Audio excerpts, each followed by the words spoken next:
bien bonjour à toutes et à tous, c'est Avrox, on se retrouve aujourd'hui pour une nouvelle vidéo sur F1 2018. Donc on va commencer aujourd'hui la carrière. Voilà, donc sur ce jeu que j'attends depuis bien longtemps, voilà, pour faire une carrière commentée dessus. Très content de pouvoir vous la présenter, donc j'espère que le problème de micro c'est un peu résolu. On n'est quand même pas sur du high level, mais quand même on a une meilleure quand même, je pense, qualité. Je reverrai ça un peu au débrief, enfin, au dérushing de la vidéo, mais pour l'instant j'ai l'impression que ça va un peu mieux. Voilà. Donc, on va commencer tout de suite. Donc, on va choisir un avatar. Donc, en fait, j'étais sur le menu, j'ai cliqué sur mode carrière. Alors, en avatar, qu'est-ce qu'on va bien pouvoir prendre? Moi, j'ai pas de barbe, hein, je vous le dis clairement. On va prendre pas trop blanc. Euh, alors, qu'est-ce qu'on va pouvoir prendre? On va pas sélectionner 110 ans. Euh... Moi, lui m'a l'air pas mal. On va prendre lui. Voilà, en casque. Alors les casques, apparemment, il y en a qu'on peut ou choisir un peu la couleur, d'autres non. Moi, celui-là me plaît bien. Ou sinon, celui-là est pas mal. Moi, j'aime bien les couleurs un peu bleu, blanc, rouge. Ouais, celui-là m'a l'air bien. Le premier, en fait, a l'air très bien. On va juste pouvoir changer un peu la couleur. Juste là, on va mettre en rouge. Voilà. Ça, je sais pas ce que ça change. Très clairement. Ouais, des trucs, je sais pas vraiment ce que ça change. Ah, c'est peut-être le petit fond, là. D'accord. Ouais, si on peut le mettre en bleu. On va voir. Voilà. Et luminosité, voilà. Comme ça, c'est bien.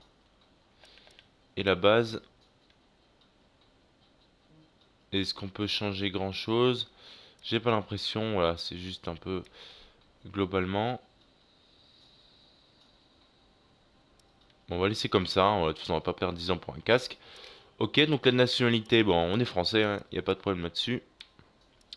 Français, français. Voilà, français. Donc le numéro du pilote, on va prendre le. Qu'est-ce qu'on a de beau? Le 88, très bien. Le nom, le prénom, ben, on va mettre Raphaël, mon prénom. Voilà. Et le nom, on va s'appeler Avrox, pour le coup. Voilà, Avrox, standard, sans trop de X, hein. Voilà, histoire de faire un nom un peu réel.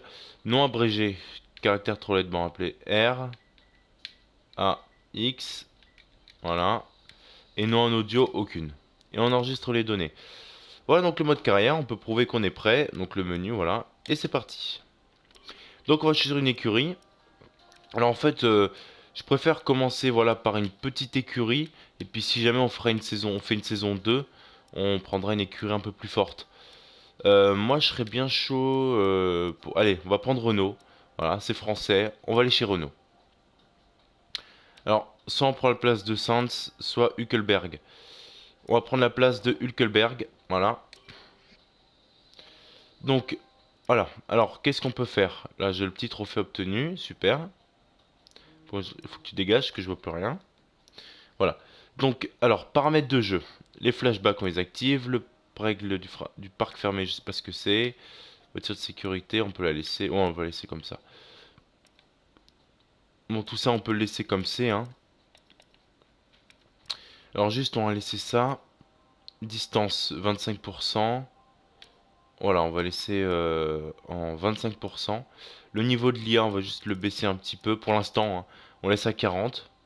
On verra au fur et à mesure du jeu. Si voilà, c'est un peu trop dur, on baissera. Et puis on verra en fonction. Et puis bon, peut-être que je pourrais l'augmenter. Voilà. Et Z et c'est bon. Donc on peut confirmer. Donc c'est parti. Donc là on a le droit au petit menu. Voilà. Donc la première course va sûrement se passer en Australie. Juste option, voir qu'est-ce qu'on nous propose. Ah oui. D'accord. Fermer les paramètres. Qualif en un tour. Qualification courte. Qualif complète. Ouais, qualif en un tour, on va laisser. Ok. C'est parti. La petite sauvegarde.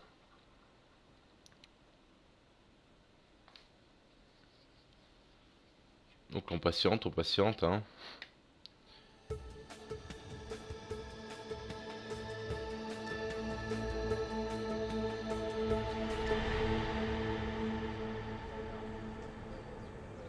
Merci d'être passé. J'imagine que vous avez hâte de commencer. Rejoindre la Formule 1 n'est pas donné à tout le monde. Félicitations. Mais ce n'est que le début. Voici... Claire, journaliste sportive. Enchantée. Nous aurons l'occasion de discuter tout au long de la saison. Visiblement, vous avez eu une carrière junior assez impressionnante. Vous l'envisagez comment, votre passage en F1? Vous voyez les choses en grand? Est-ce qu'on pourrait remettre ça un peu plus tard? Vous aurez plein de choses à vous dire après une première expérience sur la piste. On pourrait se voir après les essais Libre 1, ça vous va? Oui, ça me convient. Je vous retrouve tout de suite après la séance. N'oubliez pas que les propos échangés avec la presse peuvent affecter vos relations au sein de l'équipe. Donc faites attention. Quoi qu'il en soit, il est temps d'aller voir Karl. Il vous attend au centre d'analyse. Bon courage pour la suite.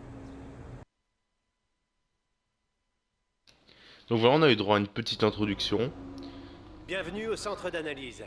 Ici, nous avons accès à un grand nombre d'informations. Télémétrie, météo, temps autour, usure des pneus, entre autres. On est aussi en contact avec l'usine, ce qui nous permet de communiquer avec le reste de l'équipe. Il faut que tu nous fournisses des infos sur divers éléments de la voiture et que tu nous aides à optimiser les ressources disponibles. L'idée est d'avoir une voiture plus rapide, donc ça en vaut largement la peine. Bonne chance pour la saison. Et je compte sur toi pour assurer le spectacle. D'accord, donc on va avoir droit au petit accueil, donc le petit ordi. Alors là, on peut accéder aux essais libres Bienvenue apparemment. dans la nouvelle équipe. En tant que constructeur titré, Renault fournit des efforts constants pour revenir sur le devant de la scène. À ses yeux, le talent ne suffit pas. L'équipe privilégie les pilotes capables de se consacrer pleinement à leurs objectifs. Ok. Alors regardez aux alentours. Ok. On va pouvoir accéder au poste de travail.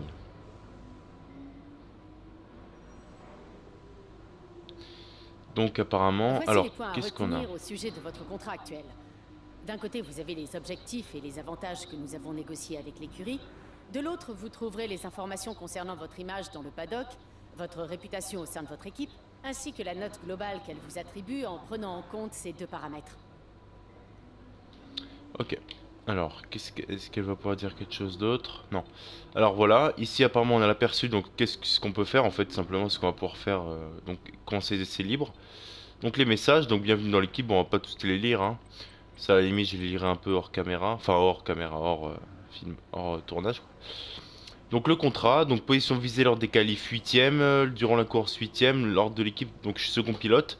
Donc les objectifs de l'équipe sont assez simples apparemment. Donc on n'a pas de bonus ni amélioration, efficacité au stand, machin, donc pour l'instant très classique. Valeur du contrat, d'accord, ok. Les rivaux, notre Devancer son rival. rival est un bon moyen de gagner le respect de son écurie et du paddock, et de faciliter les négociations en vue d'un contrat. Votre premier rival est toujours votre coéquipier, mais vous pouvez indiquer le rival de votre choix. Plus le rival choisi sur la liste est coriace, plus vous gagnerez ou perdrez le respect de votre entourage en fonction de vos résultats.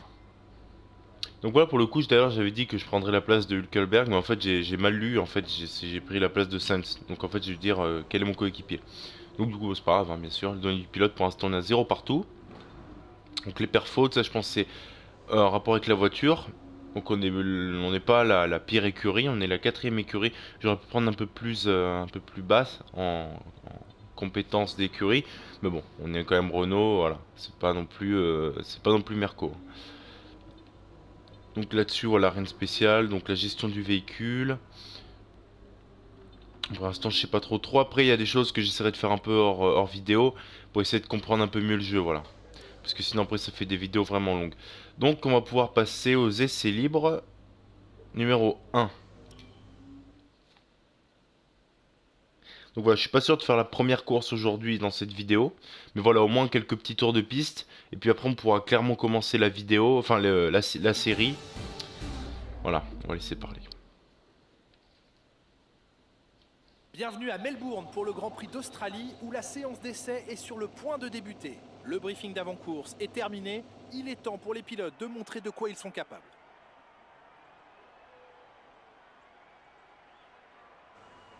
Me revoici avec Nicolas Martin. Bonjour à vous. Je voulais vous demander comment ces pilotes s'y prennent-ils pour améliorer leur voiture pendant une séance d'essai libre.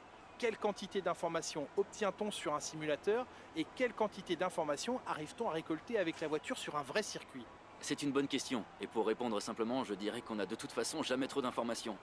Comme vous le disiez, les plus grosses écuries disposent de simulateurs complexes, et un paquet de grosses têtes analysent ces chiffres au siège. Mais ce qu'ils ne peuvent pas prévoir, ce sont les conditions de course. Comment la température va évoluer, et comment elle va affecter le comportement des pneumatiques. Il y a des millions de minuscules variables qui entrent en jeu pour que ces voitures tournent le plus vite possible. Mais l'ordinateur est incapable d'adapter la voiture aux exigences précises d'un pilote. Vient un moment où l'être humain doit intervenir et ressentir les choses. Et c'est pourquoi nous nous retrouvons, nous les pilotes, à avoir chacun nos réglages. Rien ne vaut les essais sur piste. D'accord, donc là apparemment on est carrément dans la voiture, donc on va pouvoir regarder un peu les infos de session. Voilà, donc tout ce qui est gestion des pneus, on peut changer un peu tout ça. Voilà, on va pas passer 10 ans là-dessus. Voilà, moi je préfère directement aller aux qualifications. Voilà, on va pouvoir directement passer aux qualifications.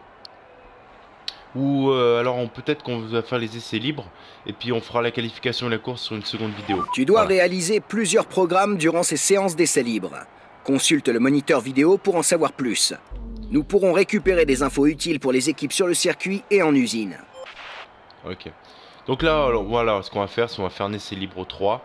Et puis on fera les qualifications et la course sur la prochaine vidéo, qui sera très clairement le début de la carrière. Voilà. Les pilotes ayant tous franchi la ligne d'arrivée, je vous rappelle le top 3. Bottas, Ricciardo, Voilà pour Sébastien l'instant Vettel. les meilleurs temps. Nous en Donc avons on va terminé avec la... le couper pour tout de suite commencer la course. On va faire voilà, quelques petits tours de piste. 3-4 grand max. Et puis voilà, après on verra bien. Vous n'avez pas eu de chance aujourd'hui. Qu'est-ce qui vous a fait défaut? Voilà, donc elle dit ça tout simplement parce qu'en Après fait on n'a avoir fourni des pas, efforts considérables, vous on n'a débutez pas finalement en Formule 1. C'est fait un les grand jour autres pour vous? courses. Alors, ça ne s'attend à longue haleine mais ce n'est que le début. Voilà. Comment vous vous débrouillez au sein de l'équipe? Vous Vous sentez à l'aise? Très grande expérience et fin, impressionnant. Je me passionnais, j'ai beaucoup à apprendre, équipe super, je me sens parfaitement intégré. Ok, voilà, c'est ça. Quel est votre objectif pour cette saison? Vous souhaitez avant tout prendre vos marques ou vous visez plus haut? Ah bah on va viser plus haut. Si on peut, on va viser plus haut. Je suis ravi de courir pour Renault, je t'aurais de le faire, voilà. Réputation, toujours. On est à fond sur Renault, nous. Ce sera tout, merci. Voilà, merci. Allez, on va pouvoir commencer à courir peut-être, un de ces quatre. Hein. C'est peut-être un peu le but du jeu, hein, de faire des courses. Entre les chargements et tout ça. Ok. Donc le circuit d'Australie, donc le circuit de Melbourne. Je me souviens pas l'avoir fait. Je l'ai bien sûr fait 2-3 fois, mais ça fait longtemps que je l'ai pas fait. Donc voilà. Ok, c'est libre 1 vu que je les ai pas fait. On va repasser aux essais libre 3. Ouais, c'est un peu le bins à chaque fois, parce que du coup automatiquement on est arrivé aux essais libre 1. Et du coup voilà, il faut qu'il recharge le tout encore là. Non, c'est bon. Bon, du coup on va passer, voilà. On peut directement aller là, prendre la piste. Et on va sortir du stand. Vu le manque d'adhérence sur la piste, vas-y mollo sur les 2 premiers tours. Ok.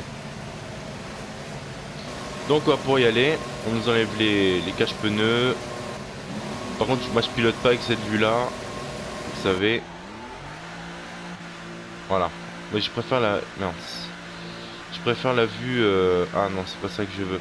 Comment je fais pour changer de caméra? Donc là, j'ai bien compris, tant que c'est en bleu, je n'ai pas les commandes en fait. Voilà, là je les ai. Donc la sortie au stand n'est pas évidente. Parce que tout de suite, il faut freiner en fait. Donc ça, c'est bon à savoir pour la course. Donc pour l'instant, on a le DRS d'activer, voilà. On va essayer de faire une course quand même mieux que celle que j'ai pu vous présenter sur l'ancienne vidéo. Sur Monaco, hein, c'était vraiment pitoyable. Mais bon, je voulais quand même faire une vidéo histoire de, voilà, d'annoncer un petit peu ce qui vous attendait. Ce qui attendait un peu sur la chaîne, voilà, du F1. Voilà. Ah, donc un circuit assez sympa. Comparé à Monaco, il y a quand même vachement la place de doubler.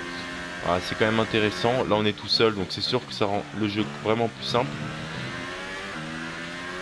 Ah, donc, comme vous avez pu le voir, j'ai quand même mis pas mal d'aides, hein, voilà. On pourra faire un petit check sur la prochaine vidéo un peu des aides que j'utilise.